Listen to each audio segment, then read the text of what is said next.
भारत माता की, भारत माता की।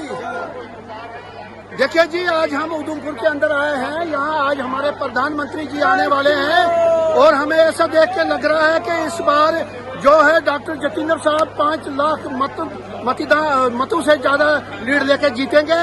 और जम्मू कश्मीर के अंदर ऐसा लग रहा है कि 5 की 5 सीटें बीजेपी की झोली में जाएगी। और अभी कुछ ही समय के बाद हमारे प्रधानमंत्री जी यहाँ पहुंचने वाले हैं, और हम उनका इंतजार कर रहे हैं। पूरी दुनिया उनकी इंतजार कर रही है। सिर्फ एक प्रधानमंत्री नहीं है, हमारे देश के राजा है, और हम उसको ईश्वर के रूप में मानते हैं। गरीबों की बहुत भलाई की है, गरीबों के मसीहा है। बिजली, पानी, ST, गरीबों को उठाने की कोशिश। आज अमीर और गरीब बराबर है, सब गरीबों उन पे खुश है, और भारत माता की जय बोल रहे हैं सारे।